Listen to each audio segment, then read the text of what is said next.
The winds rolling across Balmoral in September 2022 carried a strange kind of cold, the kind that felt heavier than the weather itself. People around the world remember the massive wave of grief that followed, the crowds outside the palaces, the flowers piling up by the gates, and the endless tributes pouring in from every corner of the globe. But almost nobody knows about the silence that filled those final hours before the Queen's last breath. She was one of the most protected women on the planet, surrounded by security, protocol, and layers of royal control. Yet, a stunning new testimony now claims that the final person seen walking out of her private chambers that night wasn't a doctor rushing in or a priest offering prayers. Instead, it was someone whose presence there broke nearly every rule the royal household lives by. For 4 long years, that moment stayed buried beneath the weight of royal tradition, palace loyalty, and a deep fear of speaking out. Inside those stone walls, silence can be more powerful than any official statement. But now, as autumn returns again in 2026, and the same Balmoral winds begin to blow, that silence is finally cracking.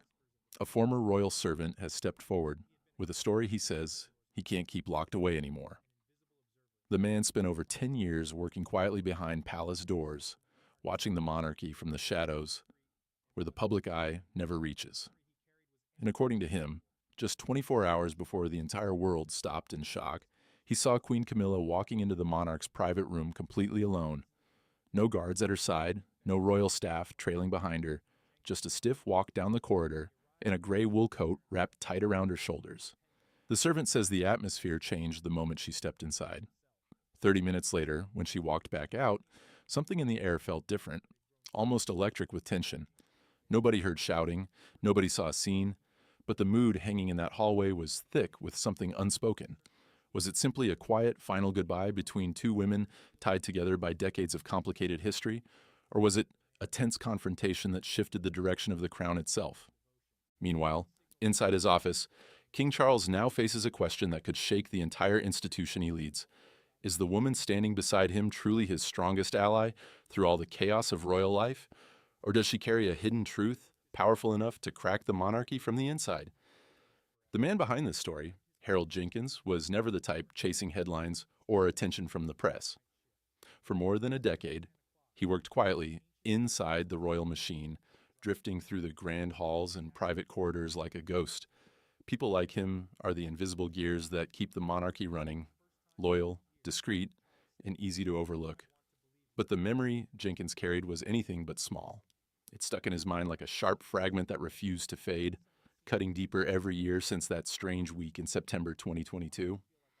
Then, on a dull and rainy morning in February 2026, Jenkins finally decided he couldn't keep the secret locked away anymore. He walked up to the gates of Clarence House, not looking for praise or a royal reward, but demanding a private meeting with the king himself. He showed up with no briefcase, no papers, just an old wool cap pulled low and a heavy truth weighing on his conscience. When he asked for a private audience, the young palace aides hesitated at first, but the name Jenkins still meant something among the older royal staff, the kind of quiet respect built over years of loyal service. King Charles, already carrying the exhausting weight of the crown on his shoulders, immediately recognized the name when it was spoken to him. Harold Jenkins was not just another servant drifting through palace halls. He was one of those old-school royal staff members who had served Queen Elizabeth with quiet, unwavering loyalty for years. Charles knew the type, men who spoke little, watched everything, and never broke their silence unless something truly serious had happened. Without hesitation, he signaled his secretary to bring Jenkins inside. The old servant stepped into the private office slowly. His hair, now the pale color of Scottish mist, showed the passing of time, and his posture had the slight bend of a man who had spent decades working behind palace doors. But his eyes were steady. Jenkins didn't waste time with royal formalities or polite conversation. He looked directly at the king and began speaking about the night that changed the world forever.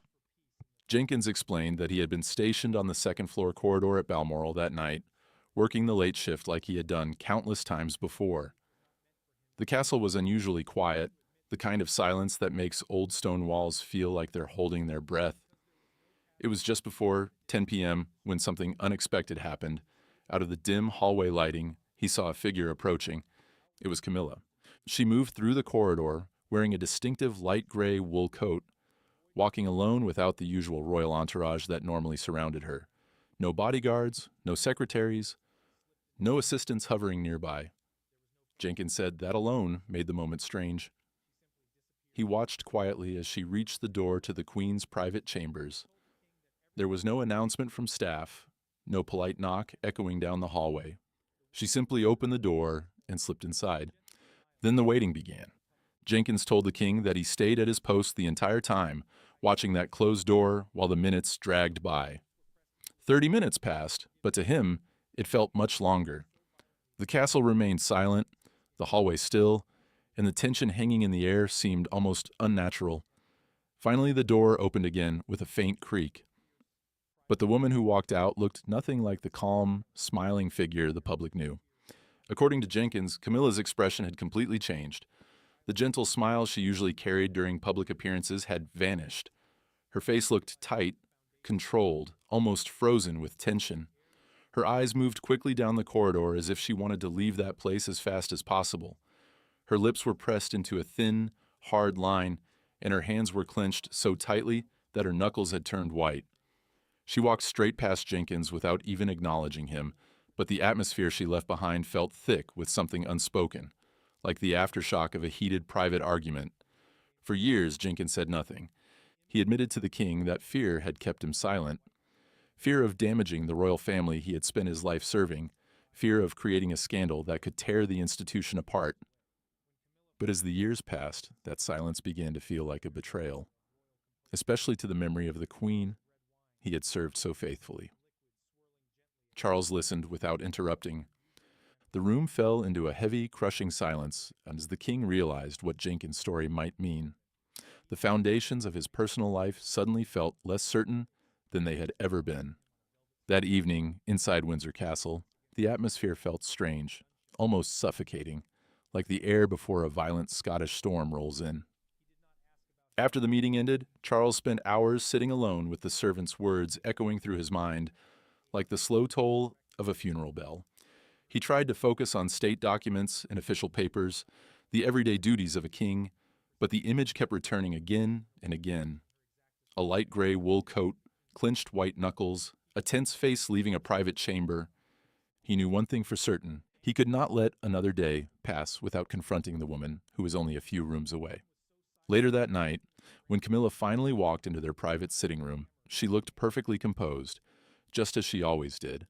In her hand, she carried a glass of red wine, the deep crimson liquid gently swirling as she moved across the room. She gave him her usual warm smile, the same one that had stood beside him through decades of public storms. But her sharp, observant eyes quickly noticed something was wrong. Charles looked hollow. She sat across from him on a velvet sofa, setting her glass down on the small table beside her. The soft clink of the glass against the wood sounded shockingly loud in the silence that filled the room. Charles didn't greet her the way he normally would. No polite conversation, no casual questions about her day. Instead, he leaned forward. His fingers were tightly interlocked, gripping each other so hard they ached. Then he looked straight into her eyes and told her about Harold Jenkins. He described the corridor at Balmoral, the dim lighting, the exact moment at 10 o'clock when a woman matching her description had been seen entering Queen Elizabeth's private chambers. He repeated what Jenkins had said about the anger on her face when she walked out. For a brief moment, the room went completely still.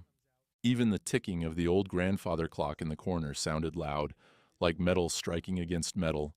Camilla's face suddenly lost color, a pale, drained expression, flashing across it for just a fraction of a second before she quickly regained her calm royal mask. Camilla did not flinch.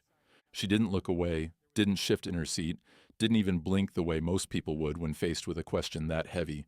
Instead, her voice rose, with a sharp mixture of shock and controlled outrage. A short laugh escaped her lips, quick and cold. The kind of laugh that carried no real humor behind it. She looked straight at Charles and asked him if he had truly lost his mind.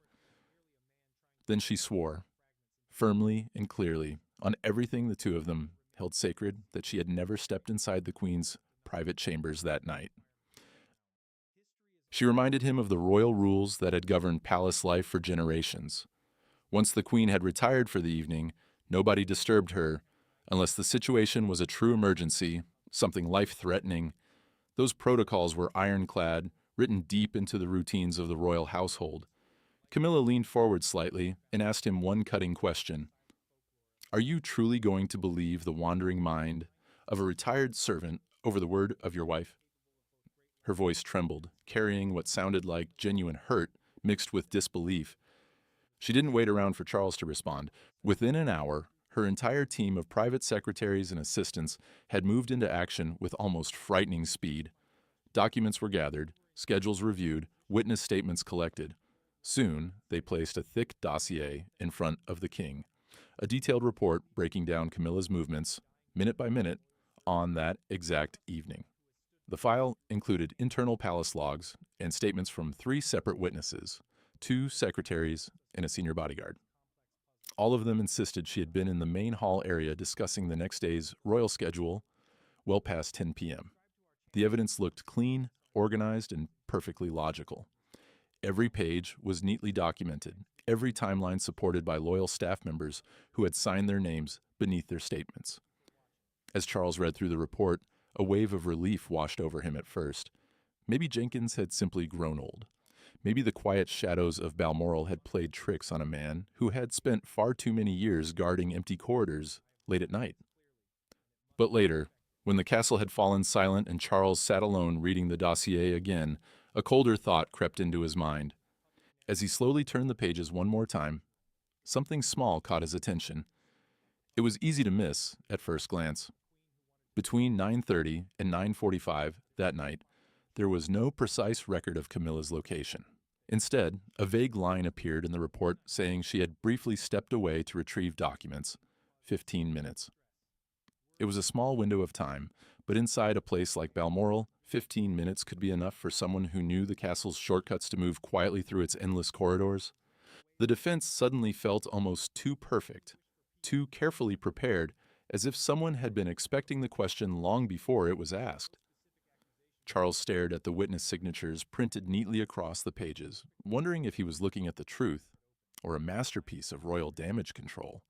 Outside, a light drizzle began to fall over Clarence House, the gray sky hanging low above London as if the city itself was carrying the weight of hidden secrets.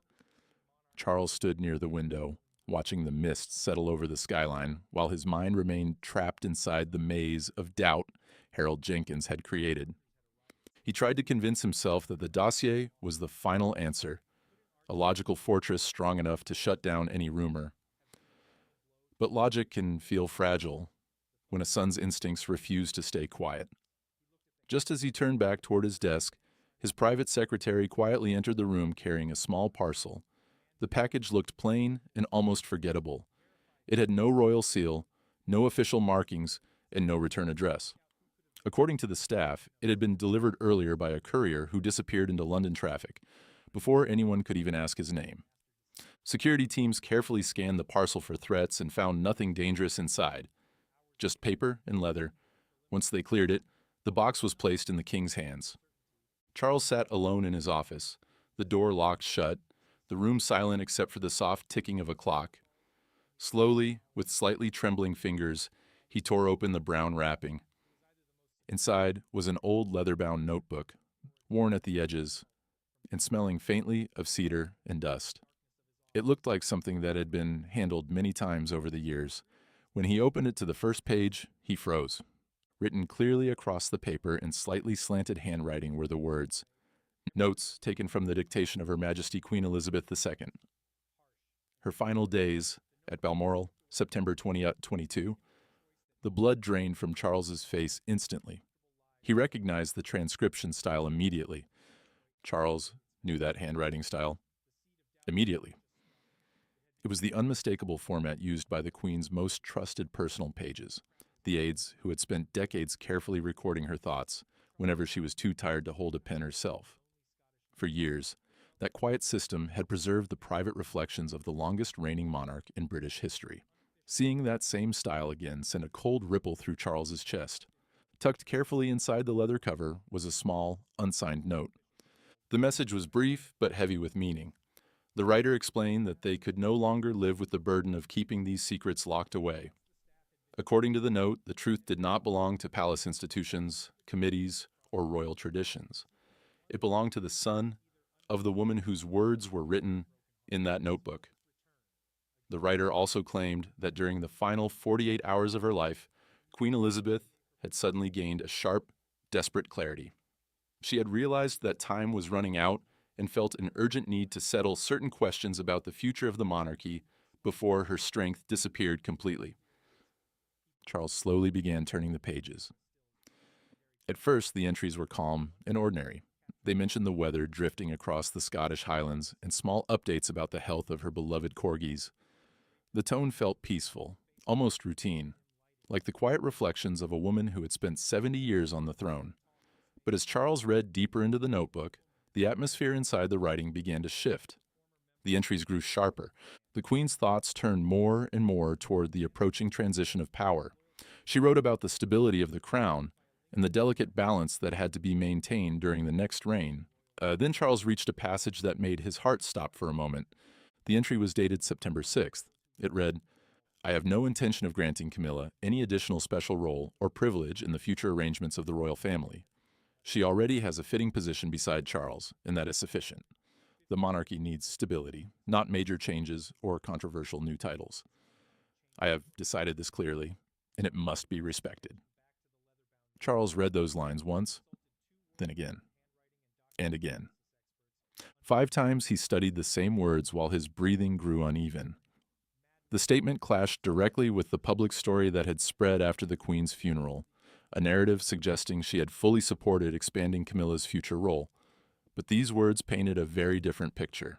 They sounded like the voice of a monarch deeply concerned about public perception, someone determined to draw a firm boundary before leaving the throne behind. Still, nothing prepared Charles for the final entry. The last passage was dated the evening of September the 7th. As he read it, the words seemed to whisper straight off the page. "Tonight, there was a meeting that caused me serious distress. Words were harsh and disrespectful, spoken in a way I have not endured in all my years on this throne. I feel more exhausted than ever, as though the last of my strength has been drained away by the weight of this confrontation. I only wish for peace in the short time I have left." No name appeared anywhere in that paragraph. There was no accusation, no direct explanation. But the timing struck Charles like a blade sliding perfectly into a wound that had just been opened by Jenkins's testimony. The night described in the notebook matched the same night of the mysterious gray wool coat. The same night of the unexplained 30-minute gap. The same night Camilla had supposedly been sitting peacefully in the main hall. Yet here was a written record of a confrontation so intense that it left the Queen herself feeling completely drained. Charles slowly sank deeper into his chair, the leather notebook resting heavily in his lap like a stone. His mind drifted to the following morning when the Queen's condition had suddenly collapsed. Doctors had arrived early, around 6 o'clock. Surprised by how quickly her vital strength had faded, a terrible thought crept into his mind. Could a heated argument, harsh words spoken at the wrong moment, have been the final blow to the tired heart of a 96-year-old woman? The possibility felt like poison moving slowly through his veins. Charles stared again at the handwriting, studying every curve and stroke, searching desperately for any sign that the notebook might be fake. Then he immediately called for one of his most trusted personal advisors, a man who had spent 30 years inside the Queen's inner circle. When the advisor arrived, Charles pushed the notebook toward him. "Verify this," the king said quietly, his voice rough and strained. "Find out who could have been in that room taking these notes. Check the leather, check the paper, check everything. I want to know if these are truly her words or the work of a master deceiver." The advisor picked up the notebook carefully, holding it with gloved hands while his expression turned grim. Several hours later, the advisor returned with a quiet but unsettling preliminary report. He explained that while they could not yet confirm with absolute certainty who had physically written the notes, the details inside the notebook were extremely difficult to dismiss. The linguistic patterns, the specific vocabulary used to describe royal procedures, and the intimate familiarity with the Queen's personal thoughts and routines, all matched what one would expect from someone deep inside her private circle. According to the advisor, the document was either the most sophisticated forgery ever attempted against the British monarchy or something far more chilling. The leather notebook had already been sealed inside his private safe, locked away from curious eyes. But the words inside it continued echoing in his mind. In that moment, he realized something deeply unsettling. He was no longer just a son mourning the loss of his mother. Without wanting to be, he had become a quiet investigator inside his own palace. Every time he heard Camilla's voice echoing somewhere in the hallway, something inside him tightened. Every time she offered a calm word of reassurance or comfort, his mind flashed back to the notebook's haunting line, harsh and disrespectful. The peace he once felt inside his own home had vanished completely. The discovery had left him standing before a choice no king should ever face. He could ignore everything and continue living comfortably beside the woman he loved. Or he could chase the truth hidden in those pages, even if it threatened to destroy everything he had spent his entire life building. The doubt growing inside him had not just sprouted like a small seed, it had grown wild, spreading into a thick forest of questions with no clear path out. In the quiet hours of those lonely nights, the weight of the crown no longer felt like a symbol of duty. Instead, it felt like a cold iron band slowly tightening around his soul. Charles decided he needed answers, but he also knew that opening an official investigation would risk igniting a constitutional crisis that could shake the monarchy to its core. So instead, he began a quiet and unofficial search for the truth, a private investigation carried out in complete secrecy. Late at night, once the palace staff had been dismissed and the heavy oak doors had been locked, Charles would sit alone in his office, surrounded by scattered documents and notes. Page after page lay across his desk as he searched desperately for one single thread that might either expose a lie or heal the painful doubt growing in his heart. Again and again, his attention returned to the same troubling detail. The 15-minute gap. In the official dossier prepared by Camilla's staff, the timeline between 9:30 and 9:45 remained strangely unclear. Everywhere else, the report was precise, neat, and perfectly documented. But that short window of time sat there like a patch of fog in an otherwise clear landscape. Charles began examining old security records from Balmoral. Most of the cameras inside the castle corridors were outdated and produced grainy footage. But one still frame, captured at exactly 9:32 p.m., caught his attention. The image showed a blurry silhouette moving quietly toward the Queen's private wing. The figure wore a long coat, but the dim lighting and poor camera angle made the face impossible to identify. It could have been anyone. A tall maid finishing her shift. A nervous young page running an errand. Or a woman wearing a light gray wool coat. Still searching for answers, Charles quietly contacted a former member of the Royal Protection Command and arranged to meet him privately in a quiet corner of the gardens at Sandringham. The man had retired from service years earlier, but his loyalty to the crown remained strong. This time, Charles didn't speak as a king. He spoke simply as a son looking for the truth. He asked the former bodyguard about Balmoral itself, about the hidden passageways, the quiet staircases, and the shortcuts known only to people who had spent years inside the castle walls. After thinking carefully, the retired officer nodded slowly. He explained that someone who truly understood the layout of the house could travel from the main hall to the Queen's private bedroom in less than 4 minutes by using the service lift and the narrow back gallery. Then he added one quiet sentence. 15 minutes, the man said softly, his breath visible in the cold air, is enough time to change the world, Your Majesty.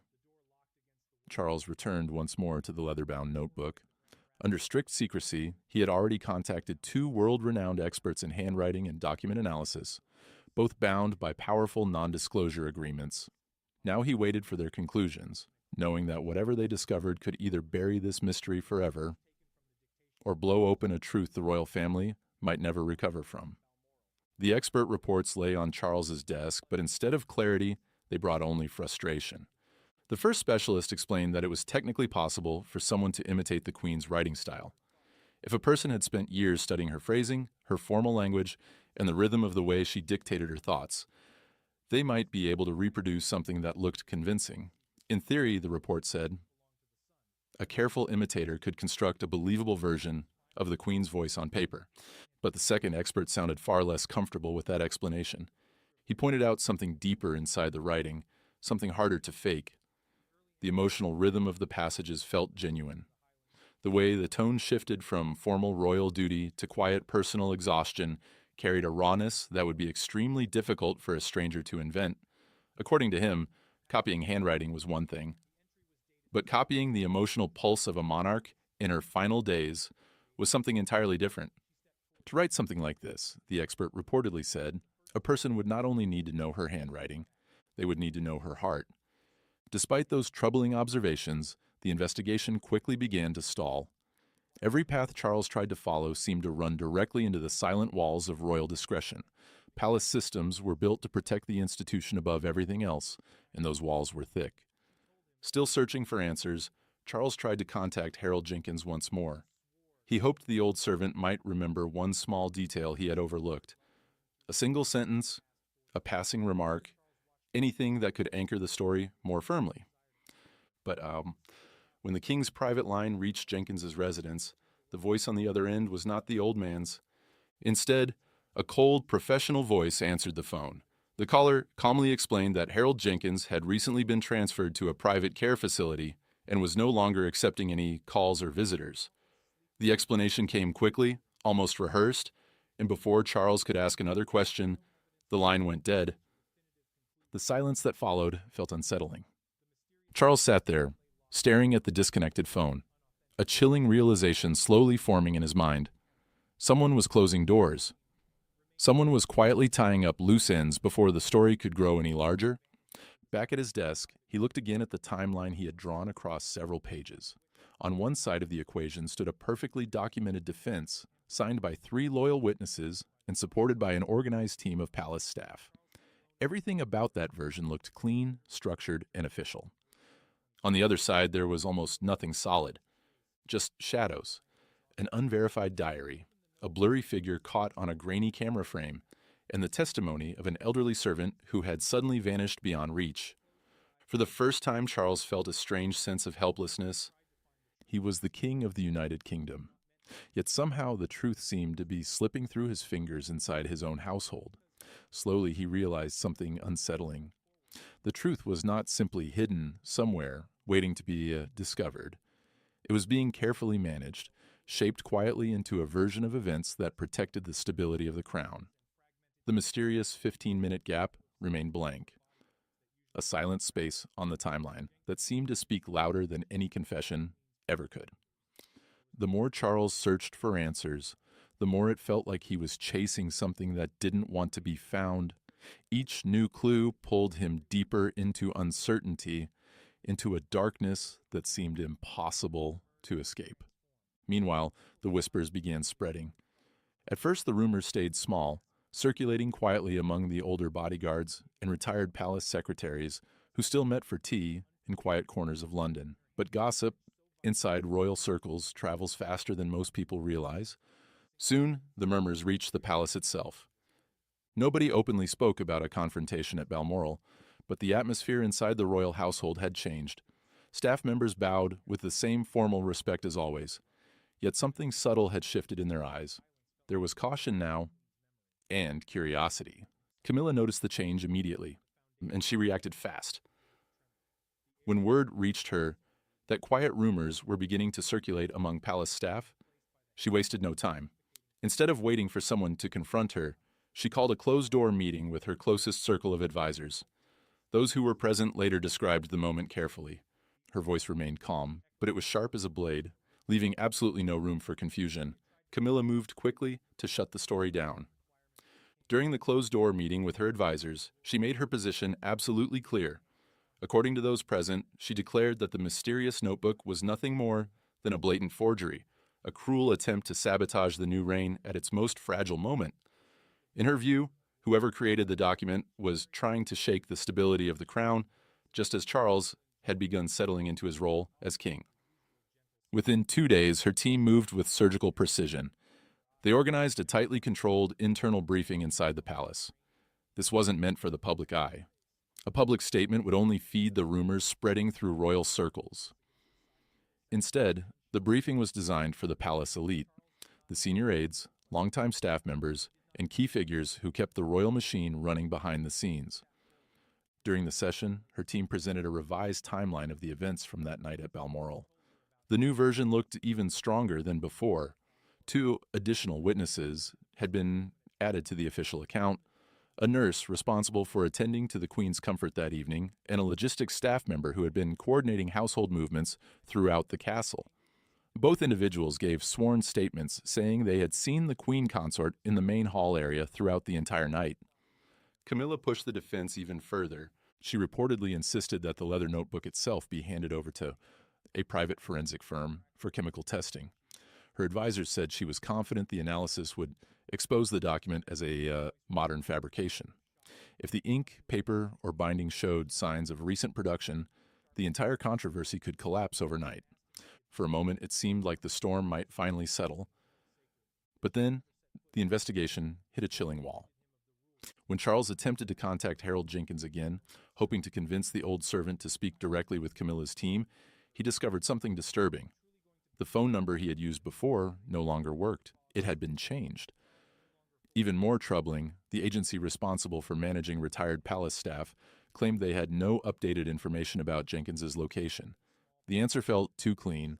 Charles slowly set the phone down, a cold feeling washing over him. His mind immediately jumped to one possibility. Perhaps someone acting as an intermediary had stepped in, someone loyal to Camilla, or someone determined to protect the palace from scandal.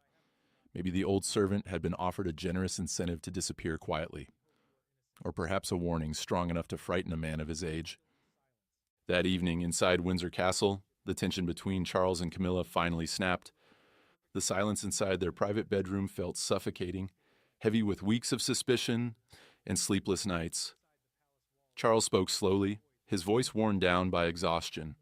He told her that Harold Jenkins had vanished completely.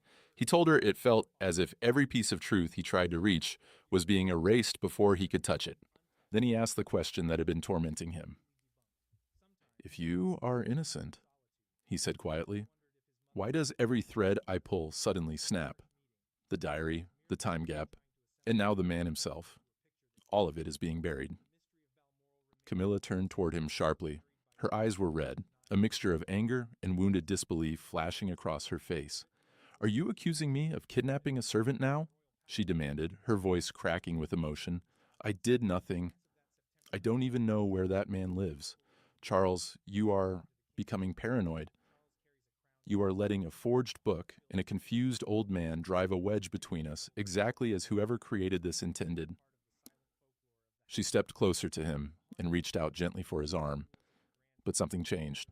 For the first time in more than 30 years together, Charles stepped back. "I want to believe you," he said quietly, the pain visible in his expression. "But why did my mother write that she was distressed? Why was someone seen leaving her room in a rage? If there is no enemy here, then why do I feel like I am living inside a house of lies?" At that moment, Camilla's composure finally broke. She burst into tears, her strength collapsing under the weight of the accusation. Through her sobs, she insisted she had never harmed his mother and said her only mistake had been loving him through decades of public storms and criticism. Charles watched her standing there crying, his heart torn between doubt and a desperate urge to comfort the woman who had stood beside him for 40 years. But the seed of doubt had already sunk deep into Charles's mind, twisting and growing in ways he could no longer control. He slowly turned away from Camilla, his eyes drifting toward the darkened castle grounds outside the window.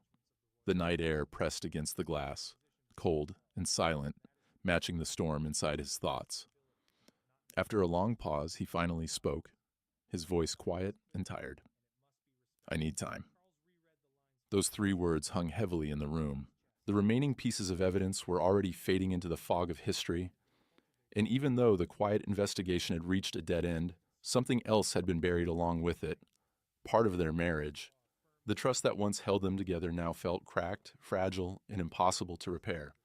After weeks of sleepless nights and careful, discreet inquiries, Charles was forced to face a painful truth. There was simply no proof strong enough to reach a clear conclusion about the night his mother died. The mysterious leather notebook still sat locked inside his private safe, sealed away like a ghost from the past. Its pages remained unauthenticated and impossible to present as real evidence.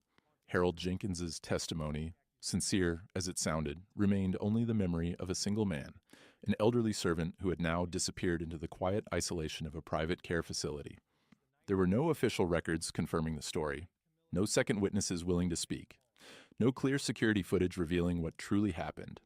Everything pointed in different directions, uncertain, indirect, and easily dismissed by the polished defense created by the Queen Consort's advisors. One bitter winter afternoon in early 2026, Charles sat alone in the private library at Sandringham. Outside, the wind rattled softly against the old stone walls. Inside, the glow of the fireplace flickered across his face, highlighting the deep exhaustion carved into his expression. Slowly, he opened the notebook one last time. His eyes found the final line written in his mother's words, "I only wish for peace in the time I have left." For a long moment, he stared at the sentence. Then he closed his eyes and whispered softly into the quiet room, "Mother, I'm sorry." He had tried to uncover the truth. He had chased every clue and every shadow. But maybe some truths were never meant to be uncovered by the living. In the end, Charles had no choice but to accept something he didn't want to accept. The investigation was finished, not because he had solved it, but because continuing any further risked destroying everything around him.